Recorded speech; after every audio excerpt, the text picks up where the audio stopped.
اللهم صل على محمد وعلى آل محمد۔ حضرت عبداللہ بن مسعود سے روایت ہے، انہوں نے عبداللہ سے وہ کہتے ہیں کہ ایک دفعہ رسول کریم کعبہ شریف میں سجدہ میں تھے۔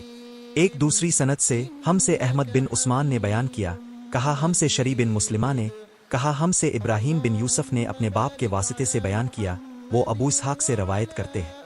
ان سے عمرو بن میمون نے بیان کیا کہ عبداللہ بن مسعود نے ان سے حدیث بیان کی کہ ایک دفعہ رسول کریم کعبہ کے نزدیک نماز پڑھ رہے تھے اور ابو جہل اور اس کے ساتھی بھی وہیں بیٹھے ہوئے تھے، تو ان میں سے ایک نے دوسرے سے کہا کہ تم میں سے کوئی شخص ہے جو قبیلے کی جو اونٹنی ذبح ہوئی ہے اس کی اویڑی اٹھا لائے اور لا کر جب محمد سجدہ میں جائیں تو ان کی پیٹھ پر رکھ دے۔ یہ سن کر ان میں سے ایک سب سے زیادہ بدبخت آدمی اٹھا اور وہ اوجڑی لے کر آیا اور دیکھتا رہا، جب اپنے سجدہ کیا تو اس نے اس اوجڑی کو اب کے دونوں کندھوں کے درمیان رکھ دیا۔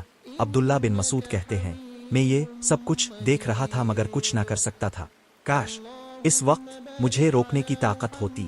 عبداللہ کہتے ہیں کہ وہ ہنسنے لگے اور ہنسی کے مارے لوٹ پوٹ ہونے لگے اور رسول اللہ سجدہ میں تھے، بوجھ کی وجہ سے اپنا سر نہیں اٹھا سکتے تھے، یہاں تک کہ حضرت فاطمہ آئیں اور وہ بوجھ اب کی پیٹھ سے اتار کر پھینکا، تب اب نے سر اٹھایا، پھر 3 بار فرمایا آ اللہ، تو قریش کو پکڑ لے۔ یہ بات ان کافروں پر بہت بھاری ہوئی کہ اب نے انہیں بد دعا دی۔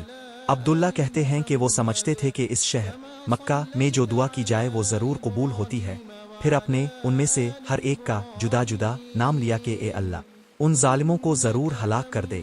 ابو جہل، عتبہ بن ربیعہ، شیبہ بن ربیعہ، ولید بن عتبہ، امیہ بن خلف اور عقبہ بن ابی معود کو 7ویں آدمی کا نام بھی لیا مگر مجھے یاد نہیں رہا۔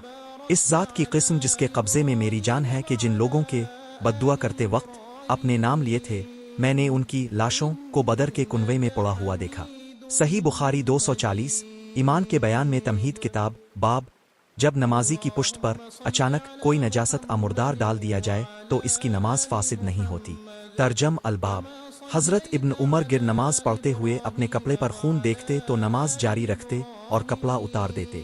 حضرت سعید بن مسیب اور امام شبی بیان کرتے ہیں، جب کوئی شخص ایسی حالت میں نماز پڑھے کہ اس کے کپڑے پر خون آمنی لگی ہو، اس کا رخ غیر قبلے کی طرف ہو، اس نے تیمم سے نماز پڑھی ہو، پھر وقت کے اندر اسے پانی میسر آ گیا ہو تو وہ نماز کا اعادہ نہیں کرے گا۔